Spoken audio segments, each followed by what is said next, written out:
بسم اللہ الرحمن الرحیم۔ آج میں سورہ 29ویں سورہ العنکبوت آپ کی خدمت میں لے کر حاضر ہوئی ہوں۔ عنکبوت کے معنی مکڑی کے ہیں۔ یہ سورہ مکہ میں نازل ہوئی۔ اس کے 7 رکوع اور 69 آیات ہیں۔ اس میں یہ ذکر کیا گیا ہے کہ یعنی مشرکین کا اعتقاد ایسا ہے جیسا مکڑی کا جالا، یعنی کمزور گھر، کیونکہ سب سے کمزور گھر مکڑی کا ہوتا ہے۔ اور اس سورہ میں توحید اور رسالت اور مرنے کے بعد زندہ ہونے کا ذکر کیا گیا ہے۔ دنیا میں مسلمانوں کو سختی اور مصیبت کے ذریعے آزمایا جائے گا۔ ایمان والوں کے لیے جنت کا وعدہ ہے، اور کہا گیا ہے کہ والدین کے ساتھ حسن سلوک کریں۔ انبیاء اکرام کی آزمائش بہت سخت ہوتی ہے اور انہیں جھٹلانے والوں کا انجام بہت دردناک ہوتا ہے۔ کافروں کی بدسلوکی دیکھ کر مسلمانوں کو ہجرت کرنے کی اجازت دی گئی، اور ہجرت کرنے کا بہت زیادہ اجر و ثواب ہے۔ جو لوگ کہتے ہیں کہ ہم ایمان لے آئے، نہیں بلکہ ان کو آزمایا جائے گا کہ اپنے ایمان پر کتنے سچے ہیں۔ سلمہ بن ہشام، ولید بن اولیہ، عمار بن یاسر کے حق میں نازل ہوئیں یہ سورہ، جن پر کفار نے بہت زیادہ ظلم کیا تھا، جو کہ جنگ بدر میں شہید ہوئے۔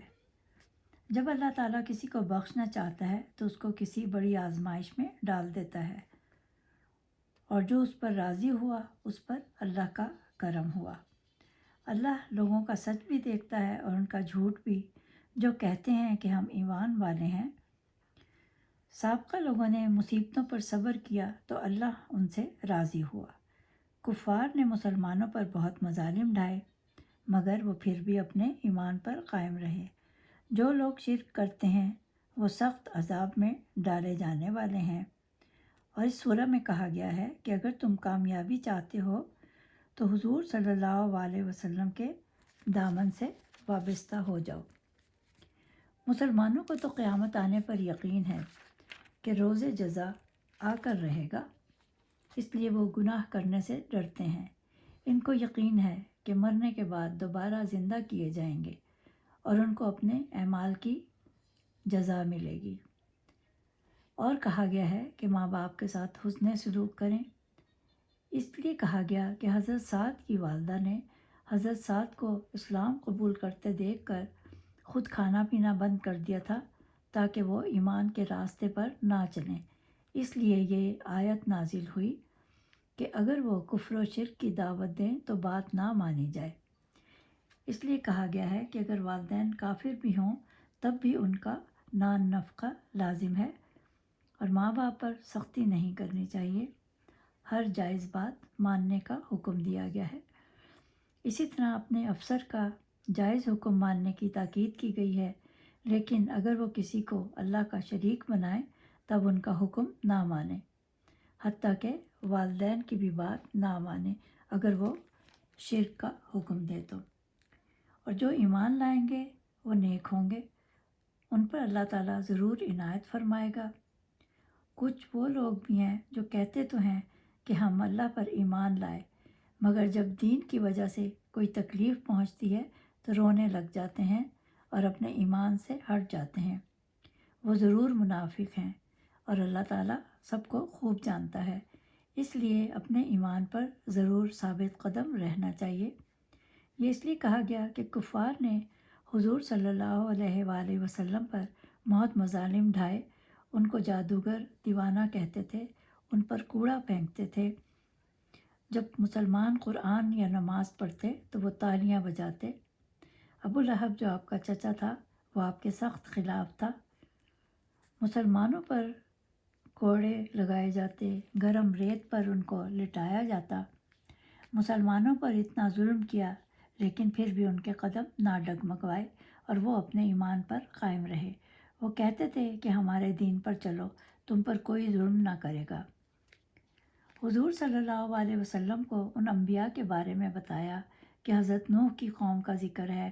وہ 900 سال وہاں رہے مگر انہوں نے جب اسلام کی بھی دعوت دی تو وہ بہت کم لوگ وہاں پر اسلام لائے، تو اسی لیے اللہ تعالیٰ نے پھر کفار کو غرق کر دیا اور حضرت نوح علیہ السلام اور کشتی والوں کو اور ان کے خاندان والوں کو بچا لیا۔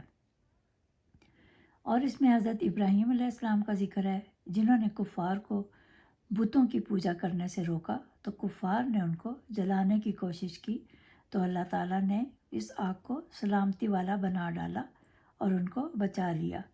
تو حضرت ابراہیم علیہ السلام نے کفار سے کہا کہ تم گمراہ ہو جو بتوں کو پوجتے ہو، تم جہنم کی آگ میں ڈالے جاؤ گے، اور اس دن تمہارے بت تمہاری کوئی مدد نہ کر سکیں گے۔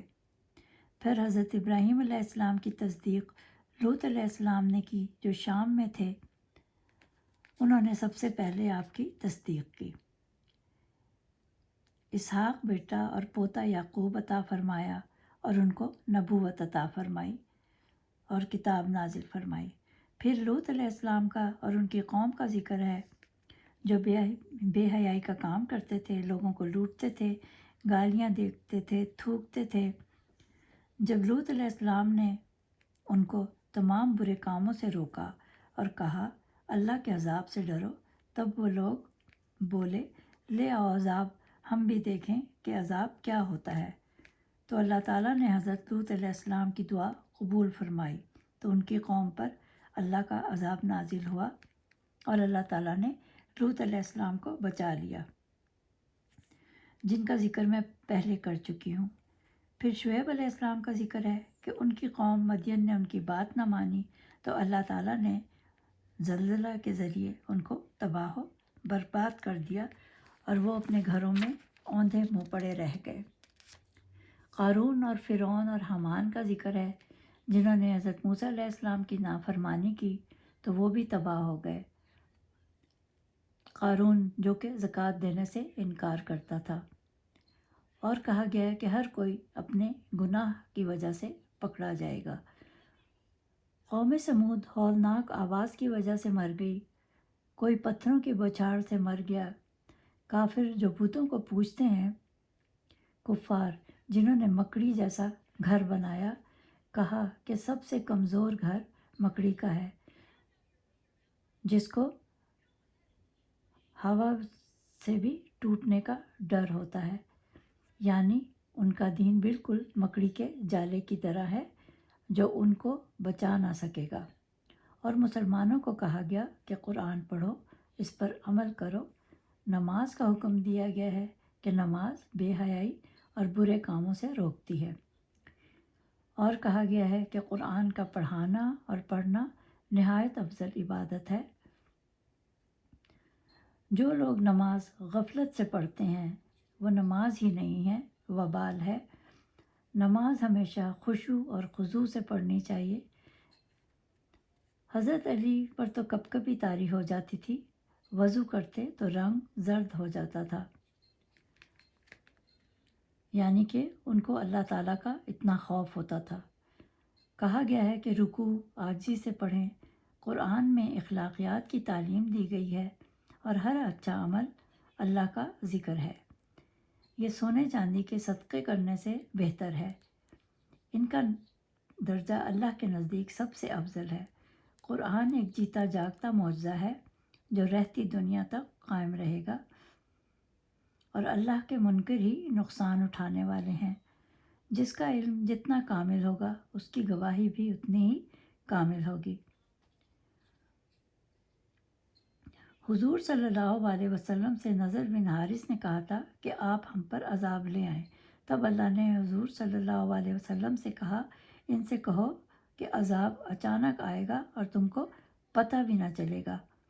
تب اللہ ان سے کہے گا کہ اب اپنے اعمال کا مزہ چکھو جو دنیا میں کرتے رہے ہو، تب وہ اس عذاب سے نہ بھاگ سکیں گے۔ اور مومن کو حکم دیا گیا ہے کہ جو مومن نہایت کمزور تھے اور کفار ان پر بہت ظلم کرتے تھے، ان سے کہا گیا کہ مدینہ کی طرف ہجرت کر جاؤ، وہاں تم کو امن ملے گا اور تم وہاں آزادی سے میری عبادت کر سکو گے۔ اچھے عمل کرنے والے کے لیے جو کہ دین کی خاطر کرتے ہیں، ہجرت کرتے ہیں، اپنا گھر بار چھوڑتے ہیں، ان کے لیے بڑا اجر ہے۔ اور کہا گیا ہے کہ مسکینوں کو کھانا کھلاؤ، زکوٰۃ دو، نماز قائم کرو۔ اللہ نے کہا ہے کہ روزی دینے والا صرف میں ہوں، تم جہاں بھی ہو اس کے رزق کا وعدہ میرا ہے، بس تم توکل کرو۔ جیسے پرندے چوپائے صبح بھوکے اٹھتے ہیں اور اللہ ان کے جہاں بھی وہ ہوتے ہیں ان کو رزق فراہم کرتا ہے۔ اللہ تعالیٰ جس نے رات اور دن بنائے، زمین و آسمان بنائے، وہ سب کا مالک ہے۔ اللہ جسے چاہتا ہے رزق وسیع کر دیتا ہے اور جسے چاہے تنگ کر دیتا ہے۔ اللہ جانتا ہے کہ کون کس وقت امیری کے لائق ہے اور کون غریبی کے لائق ہے۔ اللہ تعالیٰ نے حضور صلی اللہ علیہ وسلم سے کہا کہ کافروں سے پوچھو، آسمان سے پانی کس نے اتارا، فصلوں کو سیراب کس نے کیا؟ اور یہ کہا گیا اس سورہ میں، دنیا کی زندگی کھیل کود ہے، یہ دنیا فانی ہے، جلد ختم ہو جائے گی۔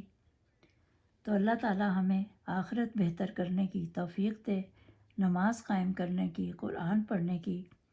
کافر جب کشتی میں سوار ہوتے ڈوبنے لگتے تو اپنے بت سمندر میں پھینک دیتے ہیں اور اللہ کو پکارتے ہیں، اور جب اللہ تعالیٰ مصیبت دور کر دیتا ہے تو پھر سے اپنی روش پر چل پڑتے ہیں اور پھر اللہ پر جھوٹ باندھتے ہیں اور وہ ظالم ہیں۔ امید ہے آپ کو خلاصہ پسند آیا ہوگا۔ اب میں آپ کو اس سورہ کے فضائل بتا دوں۔ کوئی غم یا دکھ ہو تو 7 مرتبہ پڑھ کر پانی پر دم کر کے گھر میں چھڑکیں، کوئی پریشانی نہ ہوگی۔ اور سورہ کو روزانہ پڑھیں، پریشانی سے بچنے کے لیے محبت پیدا ہوگی۔ ناگہانی ڈر یا خوف کے لیے روزانہ 1 بار پڑھ کر دم کریں 7 دن تک، اور دشمن کے خوف سے نجات کے لیے بھی 7 دن پڑھنی ہے، روزانہ 1 بار۔ امید ہے آپ کو یہ سورہ بھی پسند آئی ہوگی۔ اگلی سورت تک کے لیے خدا حافظ۔